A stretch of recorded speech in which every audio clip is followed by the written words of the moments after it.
Okay, so we're diving into what we call part two of long-term care, because in part one, we were really just discussing the what it is, who provides the care, and where do they provide the care at, right? Now in part two, we're going to start going into how we deliver a policy and what consumer expectations should be of the agent and the insurer when we do deliver the policy. So remember what I said, everything about this is all consumer protection, consumer protection. Right now, we're going to jump into minimum standards, okay?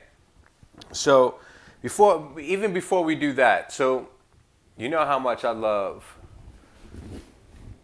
this book, right? Well, when it opens up in chapter 29.5, long-term care, truth is, I think it would be better for us to jump a little bit ahead to 29.5.2.5. I don't make these up. See that Kaplan code right there? That's where we're at. That's page 523. Okay, so with suitability, basically, I mean, we've talked about this over and over again, and we're going to continue talking about it because our role as an insurance agent is to basically let you as a consumer know what your options are in the marketplace. We communicate the benefits that the insurer and the promises that the insurer is making. We just convey them, right? So when we're sitting down and I'm explaining to you what the benefits of these policies are, my number one job is not to sell you a policy, it was to make sure that my recommendation is suitable and sustainable. And that's where we come in here with suitability. Basically, and like I said, it's a reoccurring theme. It doesn't benefit you long term if you can't afford it. If you can't afford it, it's going to hurt your quality of life. You're going to wind up not being able to pay for it, and that's just a worst case scenario.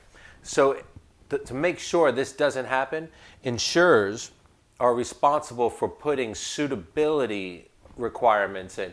Some of these have to do with, your ability to pay. Some of them have to do with, there's a whole bunch of different conditions. Just like with healthcare policies or any other insurer policies, there's going to be minimum standards, but the specific terms of getting the policy are going to change. One of them, well, we mentioned the ability to pay. Well, the applicant's goals and needs, okay, like I said, I wanted to go ahead and I'm trying to be big baller in my old days. I want to be on a boat. Well, there's no long-term care plan that puts me on a boat. Remember, skilled, intermediate, or home care, all right? And then let's see. The other thing here in suitability that we're supposed to do is that if we're replacing something, so in reference to me delivering the policy and identifying it to you, I got to make sure that it's affordable. I have to make sure that it's with your needs.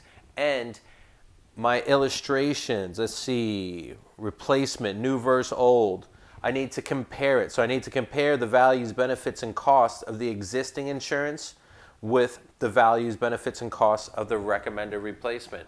If for some reason mine doesn't match up, then there's no reason for you to change. And if I go ahead and talk you into taking a subpar policy and replacing one that you had in place, that's criminal. I'm stealing from you at that time.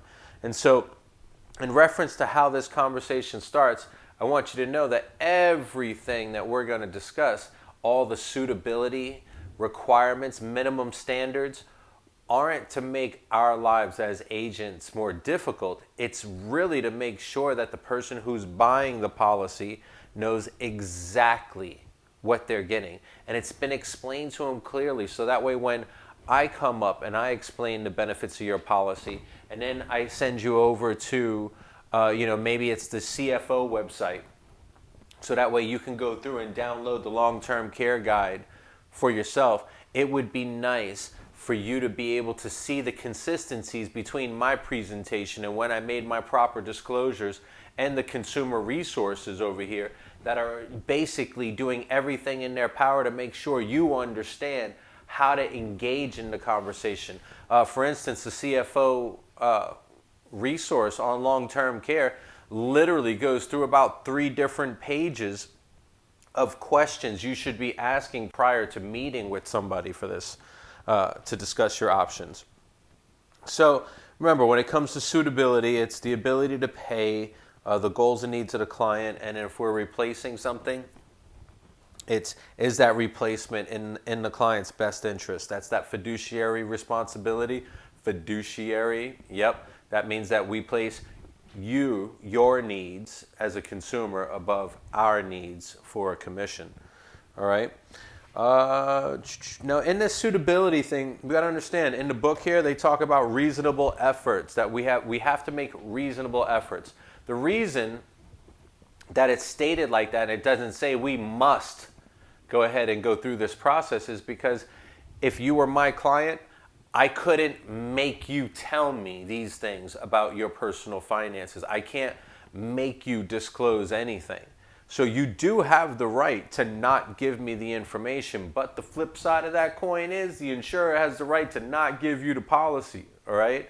And then in that, there's going to be a disclosure there about the fact that if you don't want to give it to me, well, I'm supposed to submit some of these things to the insurer with the application. So if I don't, it's still going to have the proper signatures on it. And it's going to identify the fact that you didn't want to comply, because there's no way an agent's going to go ahead and not jump through those hoops with you just to have you not understand something and then contact the state. And in the customer service portion of the state, well, Jason, how come we don't have, the proper suitability disclosures? Why don't we have the long-term care personal worksheet along with the application? I can't say I don't know. I have to make sure that everything is there proper, and if you won't give me an answer for it, NA, but that's there for your, protection. So the only time that worksheet isn't relevant, because right now we're talking about you and I talking. That means we're talking about independent policies, right? In reference to a group, that individual suitability analysis that we're supposed to do, that personal worksheet, that's not required. So to open this up, I want to talk and just make sure that you understand from a suitability standpoint, this job gets even easier when you realize that you're just supposed to have a bunch of good conversations. You're supposed to make somebody feel good about having a plan for the God forbid or what if. Now that we kind of touched on that suitability, let me flip over here and make sure I didn't forget anything on suitability. Disclosures during the suitability. At the same time, the personal worksheet is provided, which, by the way, those worksheets that we got to do, the suitability analysis, has to be done prior to me presenting you with an application. So these things have to be simultaneous. I have to do my job first, then proceed to the application. So I can go through my value proposition, and I can make sure that, I got the hook, you swallowed it, it's in the belly, right stuck in the rib. I mean, you're not getting off my line. But other than that, I do have to let you know in my disclosures that were delivered before we get into the application, things you should know before you buy long-term care insurance must be provided. So if that doesn't shed a little bit of light on what our presentation is, I mean, we already know, according to, I think in this piece right here, David, I know the book mentioned about $80,000 to $88,000 a year in care, but the CFO's resource on this actually has, private room care at $100,000 a year. So remember, right now, if we were to go ahead and talk about our options, we can transfer our risk to a long-term care company in exchange for a premium, or we could retain our risk and take the chances of paying for our long-term care on our own at about $100,000 a year for private room care. My come white me dreams, I mean, I'm getting up there. I'm going to be an expensive old diva, I'm telling you. All right, so let's go a little flashback. When it comes to this long-term care, I really like, starting in the middle and then jumping back to the beginning. But we were talking about disclosures, okay? So we went to the suitability and talked about the fact that the suitability is all about, can you afford it? Do you understand this? And in the technical definition of a disclosure is me not being technical in layman's terms, making sure you understand the policy in the easiest, simplest way possible. That's it. Easy, simple, right? And so we come to the first disclosure, which is your outline of coverage. Super simple, guys. Your outline of coverage is nothing more than a summary of the policy. It's got to be delivered at the time of the application. Now, there's all these disclaimers if you're coming into the book. Direct response, direct response. What if I buy it over the phone? Well, then it's right there. It's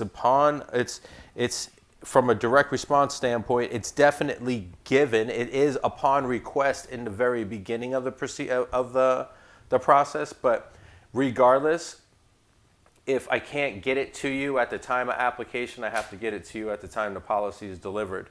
All right?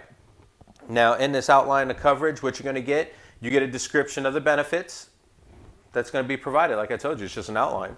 You're also going to, and the rest of these are mostly statements, like a statement telling you what's excluded, what reductions, what limitations are contained in the policy.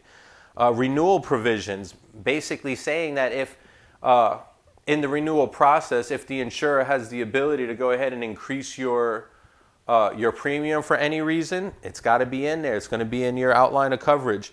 And your consumer protection theme here, a statement that the outline of coverage is a summary of the policy. What are we talking about? That's redundancy again, right? So if I deliver my presentation and I do it properly and I leave you with this outline of summary, then everything that I discuss is going to be validated in these pages, okay? Now there's also a graphic comparison where we're talking about the easiness of it, where you do realize that, I don't know if I shouldn't say it like that, but we mentioned the level benefits. Remember, if you had dementia, you could spend that $25 extra, because you only maybe were paying $225 for your room, and instead you're getting $250 a day. You get to keep that money. You don't lose that money. Right here, when it comes to the comparison, what we were discussing in that situation is a level benefit, but you could also get benefits that don't stay level, that have an investment element to it. So the graphic comparison is if the benefit levels of a policy increase over a policy period, you're putting that in comparison to a level benefit period that doesn't. And so if the graph is going to show how much money the policy increases by if they do this, the next graph is going to show your flat benefits over the course of 20 years, right? Now that 20 years, you're not going to be testing on that, but it is a minimum of 20 years that they do have to show for flat rate benefits when we're doing a comparison in comparison to a benefit that increases, okay? And any premium increases. So once again, in this policy summary, some of these premium,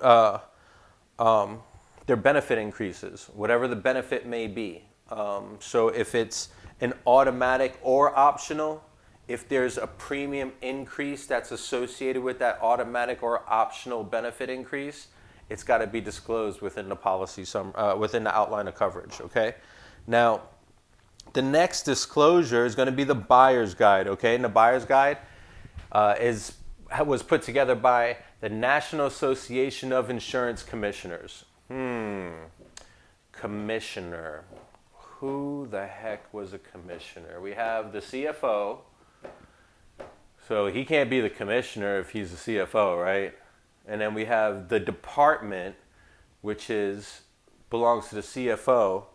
We're talking about insurance companies. So the National Association of Insurance Commissioners, if we were going to talk about who our representative is the commissioner or the person in charge of the Office of Insurance Regulations, okay? Ding, ding, ding. If you got that right, now you know who the commissioner came from. Remember, because commissions have commissioners? Right, gotcha. Anyway, the Long-Term Care Insurance Buyer's Guide was developed by the National Association of Insurance Commissioners back in 2001. And it must be provided and delivered. I'm going to actually come back here a little bit. So, David, you're going to cut that complete. But it must be provided and delivery of the shopper's guide. It must be. Why don't I see this right here? This is why I don't like the Kaplan, because I'm trying to read the Kaplan straight and I'm trying to cut down all the fluff. and it's throwing me off here, right? But basically, this buyer's guide, I've got to deliver it to you before the application. Just like over here when we were talking about the outline of coverage, if I come in and I go ahead and I hand you an application and enrollment form, we start filling that out before I've given you the outline of coverage and the buyer's guide, it's me, I'm off, I'm wrong, right? That's all that section 29512 buyer's guide, that's all it is saying. They just want you to know that the National Association of Insurance Commissioners was the one who actually developed this buyer's guide, and that we're responsible for providing it to our client prior to taking the application, the same way that we're talking about this outline of coverage. Now, just a little star on the bottom, that little sub-addendum there, that if you were buying this online, I got to make sure you're getting this prior to me delivering the policy. Delivering the policy means I've taken the application, I'm about to issue you the policy. I got to deliver this before I issue this policy.